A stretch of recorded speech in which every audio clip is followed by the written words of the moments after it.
I can't understand what you're saying. You wanted to get them what? I want to give them all the fentanyl they want. Everybody, thank you for tuning in. Got some crazy stuff going on out here in the wide world of stupidity. This world is crazy. Well, yeah, it's the world. It's a global effort brought to you by cabal that seems to have a foothold in the global entity of crazy stuff happening, so that they can collapse societies and communities, so that they can implement their agenda. You know, you could call it the World Economic Forum, you can call it the Trilateral Commission, you can call it Bill Gates, but they all seem to work together, which the Trilateral Commission was a precursor to the World Economic Forum as it was coming alive to be what it was, because at that time it hadn't become global yet. It was just an idea put together by a bunch of rich people who wanted to put everybody under control and then sell the idea of depopulation as a fun and trendy thing. I'll never forget on the Johnny Carson show, and it was in the 70s. I wasn't there, but I watched a rerun of it where they had a guy that actually came in and sat down and was interviewed by Johnny Carson about the overpopulation of the world and how adamant we needed to be to depopulate and to bring the population down to a more controlled level. And the way that he worded it, it was just absolutely just like slick as a snake. Johnny Carson was like, "Oh, this is a good idea." Not less, he's probably been part of it. He had his dark ways. And now we're at this point where we're starting to see the ideologies. First, you have to sell the ideology, and a lot of people back then didn't accept it. A lot of people didn't even have TVs in the 70s. They lived in a country home that barely had a cell phone, a regular phone. But young generations watched this, and then you had to really infiltrate schools and colleges, and you had to produce a population that would be willing to accept this ideology. And as it manifested through curriculum, as curriculum manifested through people that were brought into colleges, as it manifested, it was a stair-step situation. You produced a large group of people who would later become powerful individuals through our somewhat legitimate election process. Now, where I'm getting is like, first things first with the ideology of the World Economic Forum is you have to break down things called barriers and borders, because borders and barriers are a way for people to preserve culture. Culture is a way to preserve power in a small self structure, and you break down culture, then you break down society. Society becomes weak, and then it's ready to accept the one big thing that might save them, which would be the globalism, and through that depopulation occurs. It just does. And there's several methods of that. Of course, everybody knows this that's watching this channel, but I like to get this out to lefties who think that I'm nuts. You'll see. Just stay tuned, because it'll be in your lifetime. You've got 4 Democrat House members here. You've got, portraits of Representative Yasmin Ansari, upper left. Let's see here, Representative Maxwell Frost, lower left. Maxine Dexter, who has 2 first names, which is stupid. Upper right, you still can't have 2 first names, but these 2 are just, anyways. All right, and then the Representative Robert Garcia, lower right. And these people have now decided to take a trip to El Salvador to free this unlawfully detained citizen of the United States. But wait, there's more. This guy is actually very well known amongst the MS-13 gang community. He has all the tattoos that would say so. There's even intercepted communications between him and other MS-13 gang members in the United States and in Venezuela. When he was deported to Venezuela because of the ties to MS-13 and the fact that he's an illegal citizen, he's illegal.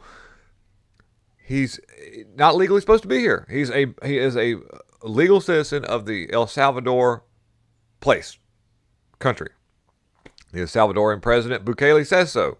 That's the reason why he's not being brought back. This guy's not a United States citizen. He was never supposed to be over here. And the fact that he's also done some criminal stuff in the United States, assault and battery and other things, and his strong ties to MS-13 gangs, and the fact that he's not legally supposed to be here. How many times we got to say this? Bukele says I can't send him back. Even if I could, I'm not going to, because he's supposed to be here. And he's done some stuff where he's supposed to be put in a prison over there. So these guys, I think he had some outstanding charges or something in El Salvador. which is the reason why he's locked up over there. And these 4 House member peoples, House representatives, decided to take a trip over there. Here's the boy, the jawline on this chick gives Caitlin Collins a run for her money. But trying to find the video. Where's the video at? No, we're not going to have the video. Okay, anyways. I think the video's up the next one. But they're not going to be able to do it on our dime anymore. James Comer. Yeah, here we go. This is the video. James Comer has put forth a bill that will now...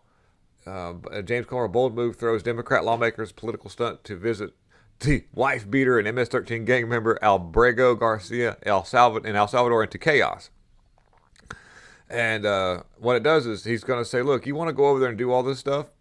You're going to do it on your own dime. It's not, you're not going to be allowed to use taxpayer dollars to go and meddle in what would be a Logan Act violation. It's just not going to happen. So we're going to put a stop to this. That's what we're going to do. And this is how you take care of things. You just take the money away from them.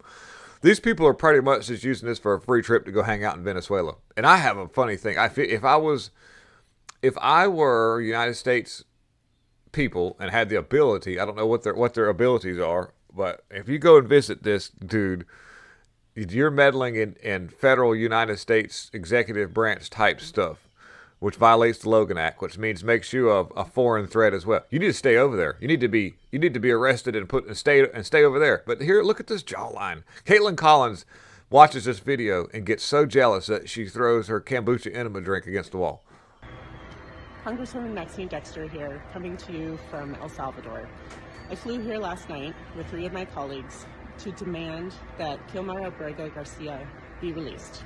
He is being held in violation of a Supreme Court order expressly telling the Trump administration to effectuate and facilitate his coming home.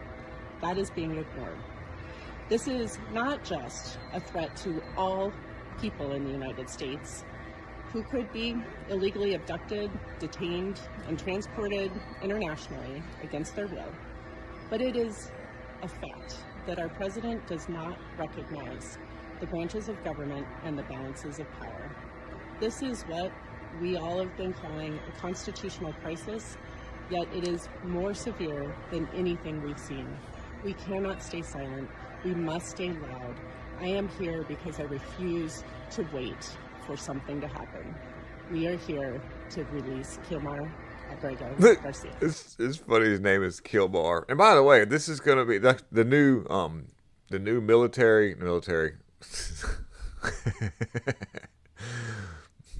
The new talking point of the Mockingbird media. It'd be constitutional crisis. That's going to be the new thing. You're going to start hearing that all over the place. Constitutional crisis. And the problem with the power structure is they don't actually recognize how the executive branch works.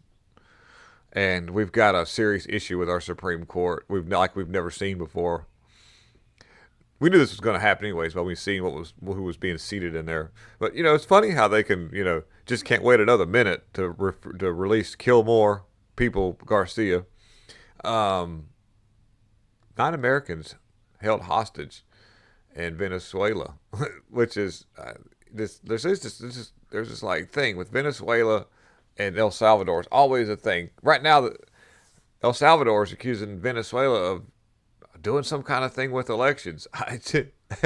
That's where Maduro be doing all that stuff. That's how it was often brought to the attention that something was really weird. It was so weird about what happened in Venezuela that people were getting strikes on YouTube pointing it out because it mimicked exactly what happened in 2020 and the way they facilitated it through certain methods and computer machinery. But yeah, there's 9 Americans that are stuck over in Venezuela right now that aren't supposed to be there. Where's the outrage? Where's these strong jawline female empowered with no lips at? And Andrew Cuomo referred to DOJ for criminal charges. This is going to put a lot on Miss Bondi because she actually has to do stuff. She's not arresting the right people. I'm sorry. Yes, there's some people about doing about Tesla. There was and that guy that keyed 9 Teslas over there at Tim Walsh's employee that worked for him that keyed all those Teslas up. He's not going to be prosecuted. The Soros-backed state attorney or county attorney or whatever, he's not going to press charges. So the police are outraged about that, by the way, just to give you a little info on that. Just to let you know what it's like having a Soros-backed district attorney, mayors, and all these people. Andrew Cuomo is going to be referred to the Department of Justice for criminal charges. This is stemming from the way that he handled the pandemic and put all the old people in homes, like packed them all in one after another, and made people really sick, and a lot of really delicate older folk that should have lived a lot longer. They're not with us anymore, which is just an indicative of his decision making skills. I had a customer come in, so I had to cut the camera for a second and come back. But yeah, it's Pam Bondi. Let's see where your heart is. You gonna really do this thing? You gonna start pulling some real strings here and see if you can't make something happen? Because I mean, we've got plenty of evidence that's been put out there by so many people, other than us, those little wee Peabody conservative content people.